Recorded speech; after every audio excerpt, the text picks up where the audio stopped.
जिसे मोहर मनवालो अपना ढोलिया पर, अपना ढोलिया पर वहीरा नज के लोग लगा लो अपना ढोलिया पर, अपना ढोलिया पर कब होई न तोहरा घाटा हर दम बुक रही तोहर साटा कम रही लगे न चटे कटल के टोलिया पर गोरी जादो जिसे मोहर मनवालो अपना ढोलिया पर, अपना ढोलिया पर वहीरा नज के लोग लगा लो अपना ढोलिया पर, अपना ढोलिया पर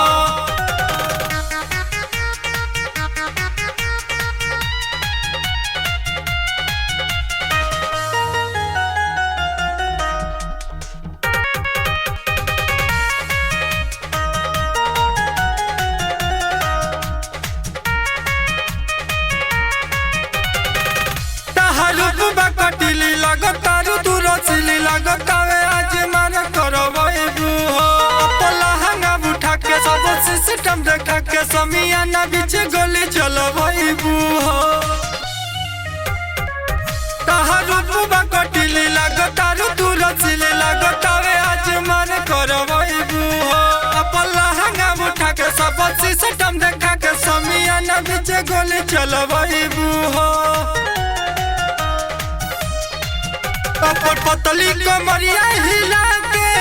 गोरी नजर से नजर मिला के सबे दीवाना तोरा चोलिया पो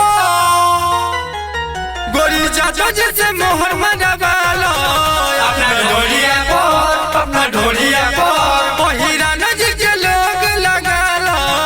अपना ढोलिया पर, अपना ढोलिया पर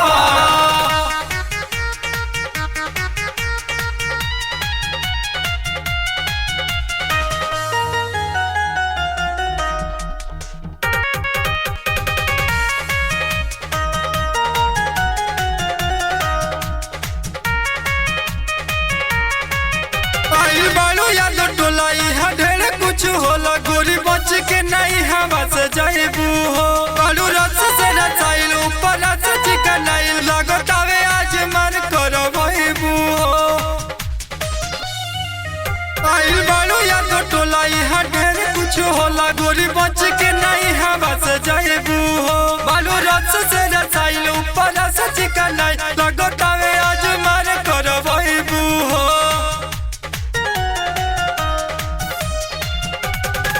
निपू ऐठल तोहर छोलाई आज सारी सारी रात नचाई